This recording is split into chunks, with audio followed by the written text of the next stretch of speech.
Hello everyone, I hope all are feeling well. क्या है कि हम लोग इस वीडियो में अगिन 5 बैलिस्टिक मिसाइल के बारे में देखेंगे। अगिन 5 जिसका शाब्दिक अर्थ आग होता है, एक भूमि आधारित परमाणु MIRV सक्षम मध्यम दूरी की बैलिस्टिक मिसाइल है जिसे भारत के रक्षा अनुसंधान एवं विकास संगठन DRDO द्वारा विकसित किया गया।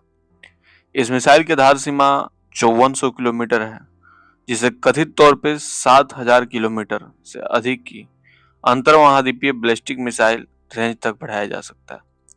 यह 3 चरणों वाली सड़क पर चलने वाली कैनिस्टराइज्ड और ठोस ईंधन वाली बैलिस्टिक मिसाइल है। यह दुनिया की सबसे तेज मिसाइलों में से एक है, जो मंच 24 किलोमीटर पर घंटा तक की गति तक पहुंच सकती है। प्रकार की बात करें तो मध्यम दूरी की बैलिस्टिक मिसाइल है, सेवा में अभी सक्रिय है और डिजाइनर जो है रक्षा अनुसंधान एवं विकास संगठन। इसके साथ ही अगिन 5 का मुख्य उद्देश्य चीन के विरुद्ध भारतीय परमाणु प्रतिरोध को बढ़ाना था।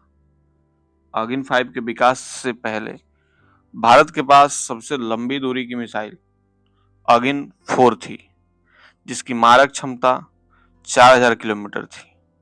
यदि इसे मध्य भारत से प्रक्षेपित किया जाता तो ये दूरी चीन के सुदूर पूर्वी और उत्तर पूर्वी क्षेत्र के लक्ष्यों तक पहुंचने के लिए पर्याप्त नहीं थी।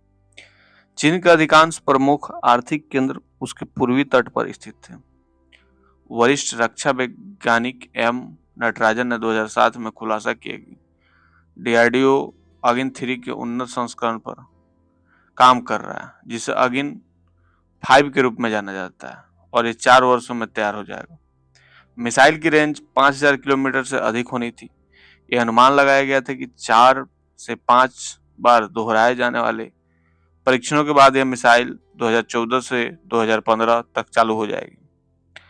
भारतीय अधिकारियों का मानना था कि ठोस ईंधन वाली अगिन 5 मौजूदा खतरे की आशंकाओं और सुरक्षा चिंताओं को पूरा करने से पर्याप्त से भी ज्यादा है। केवल 5000 किलोमीटर की मारक क्षमता के साथ भी अगिन 5 बीजिंग सहित चीन में किसी भी लक्ष्य को भेद सकती है।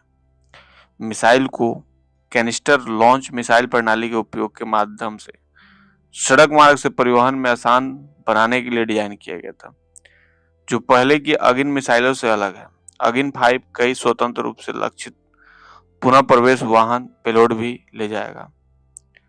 लगभग 50 टन के प्रक्षेपण द्रव्यमान और $292 मिलियन से भी अधिक की विकास लागत के साथ अगिन 5 में नेविगेशन और मार्गदर्शन के लिए रिंग लेजर, जायरोस्कोप और एक्सलोमीटर से जुड़ी तकनीकों को शामिल किया गया। इसे अगिन 3 से अपना पहला चरण लिया है, एक संशोधित दूसरे चरण और एक लघुकृत तीसरे चरण के साथ इसे 5000 किलोमीटर की दूरी तक उड़ान भरने में सक्षम बनाया। दूसरा और तीसरा चरण वजन कम करने के लिए पूरी तरह से मिश्रित सामग्री से बना है। DRDO ने 2025 में अगिन 5 के 2 संशोधित वेरिएंट पर काम करना शुरू किया, जो 7500 से 8000 किलोग्राम तक एयर बर्स्ट एवं बंकर बूस्टर गोला बारूद ले जा सकते हैं। यह अनुमान है कि बंकर बस्टर प्रकार विस्फोट करने से 80 से 100 मीटर गहराई तक प्रवेश करेगा, और इसका उद्देश्य प्रबलित कंक्रीट के परतों के नीचे दबे कठोर सुविधाओं पर हमला करना है।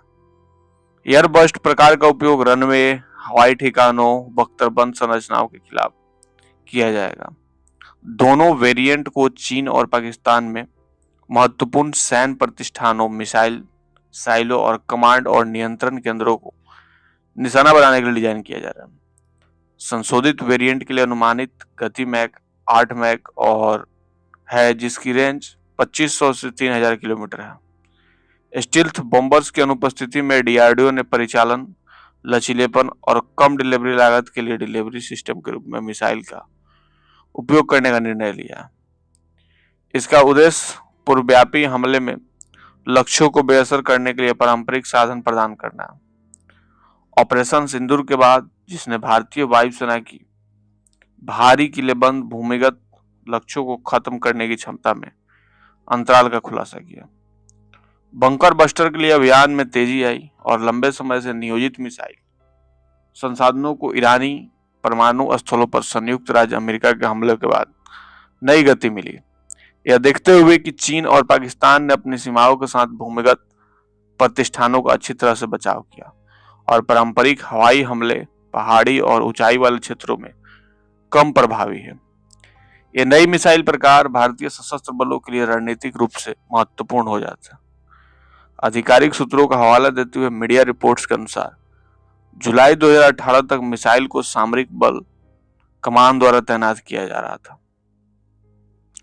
अगिन 5 एक 3 चरणीय ठोस ईंधन वाली मध्यम दूरी की बैलिस्टिक मिसाइल है, जिसके दूसरे और तीसरे चरण में मिश्रित वोटर आवरण है। कई मायनों में अग्नि 5 और अग्नि 3 की विरासत को आगे बढ़ती है। वजन कम करने के लिए व्यापक रूप से मिश्रित सामग्रियों के इस्तेमाल और एक तीसरे चरण एक 2 चरणीय मिसाइल थी को जुड़ने के साथ अगिन 5 एक अंतर महाद्वीपीय सीमा तक काफी अधिक उड़ान भर सकती है। 20 अप्रैल 2012 को अगिन 5 के पहले उड़ान परीक्षण की कुल उड़ान अवधि 1130 सेकंड थी। पहला चरण 90 सेकंड के लिए प्रज्वलित हुआ। डीआरडीओ प्रमुख वीके सारस्वत ने शुरुआत में अगिन 5 की सटीक रेंज का खुलासा करने से इनकार कर दिया। हालांकि बाद में उन्होंने अगिन 5 को 5500 से 5800 किलोमीटर की रेंज वाली मिसाइल बताया। चीन की PLA academy of military sciences के शोधकर्ता डू वेनलोंग ने चीनी समाचार एजेंसी ग्लोबल टाइम्स को बताया कि मिसाइल की रेंज लगभग 8000 किलोमीटर है और वेनलोंग ने यह भी कहा कि भारत सरकार ने अन्य देशों के लिए चिंता का कारण बनने से बचने के लिए जानबूझकर मिसाइल की क्षमता को कम करके आंका था। अगिन 5 मिसाइल की सटीक रेंज वर्गीकृत बिजनेस स्टैंडर्ड ने बताया कि जरूरत पड़ने पर अग्नि 5 की रेंज बढ़ाई जा सकती है। 15 दिसंबर 2022 को अगिन 5 का पहला रात्रि परीक्षण एसएफसी द्वारा सफलतापूर्वक किया गया, जिसके बाद मीडिया रिपोर्ट में कहा गया कि मिश्रित सामग्रियों के उपयोग के कारण मिसाइल अब 20% हल्की है, जो आवश्यकता पड़ने पर रेंज को 7000 किलोमीटर से आगे बढ़ा सकती है। अगिन 5 को उसके लक्ष्य तक पहुंचने के लिए मुख्य रूप से रिंग लेजर जायरोस्कोप आधारित इनर्शियल नेविगेशन सिस्टम जिम्मेदार है। हालांकि अगिन 5 बैकअप के रूप में माइक्रो इनर्शियल नेविगेशन सिस्टम नामक एक अन्य मार्गदर्शन प्रणाली से लैस है। नेविक और जीपीएस जैसे भारतीय और विदेशी उपग्रह नेविगेशन सिस्टम से बातचीत करने में सक्षम है। इन दोनों प्रणालियों को रिसर्च सेंटर इमारत द्वारा विकसित किया गया। अगिन 5 नियंत्रण और मार्गदर्शन के लिए चिप आधारित ऑनबोर्ड कंप्यूटर वितरित आर्किटेक्चर पर एक सिस्टम का उपयोग करता है, जिसका वजन लगभग 200 ग्राम है। मिसाइल के चरणों में नोजल आधारित नियंत्रण प्रणाली है। आधार का तापमान 50 डिग्री सेल्सियस से नीचे रखते हुए वायुमंडलीय पुनः प्रवेश और 4000 डिग्री सेल्सियस से अधिक तापमान को सहन कर सकता है। एएसएल के निदेशक अविनाश चंद ने बताया कि अगिन 5 को विशेष रूप से सड़क गतिशीलता के लिए तैयार किया गया है। यदि मिसाइल को कैनिस्टर से गैस जनरेटर का उपयोग करके बाहर निकाला जाता तो मिसाइल को किसी भी पूर्व निर्मित प्रक्षेपण स्थल की आवश्यकता के बिना किसी भी पूर्व सर्वेक्षण किए गए प्रक्षेपण स्थान से लॉन्च किया जा सकता है। डीआरडीओ न्यूज़लेटर के अनुसार ट्रांसपोर्ट काउंट टिल्टिंग व्हीकल 5 के नाम से जाने जाने वाला यह लॉन्चर एक 140 टन 30 मीटर 7 एक्सल टेलर है, जिसे एक 3 एक्सल वॉल्वो ट्रक द्वारा खींचा जाता है।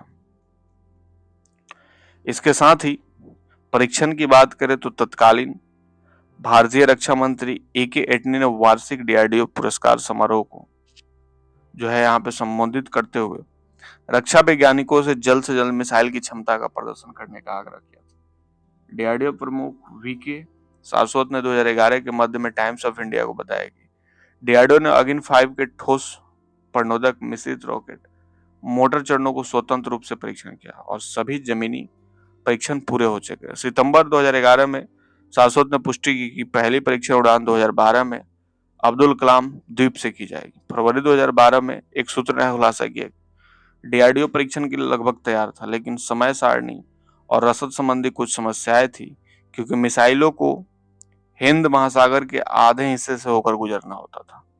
इंडोनेशिया और ऑस्ट्रेलिया जैसे देशों के साथ परीक्षण क्षेत्र में अंतर्राष्ट्रीय हवाई और समुद्री यातायात को परीक्षण से 7 से 10 दिन पहले सतर्क किया जा गया था और यहाँ से जो है उनको सफलता मिली थी। अब जो है परीक्षण के 3 प्रतिक्रियाएं थी। पहला, घरेलू, भारत में प्रक्षेपण की सफलता की खूब प्रशंसा हुई और मीडिया में व्यापक कवरेज हुआ। तत्कालीन प्रधानमंत्री जो थे मनमोहन सिंह और रक्षा AK एंटनी ने DRDO को बधाई भी दिया था यहाँ।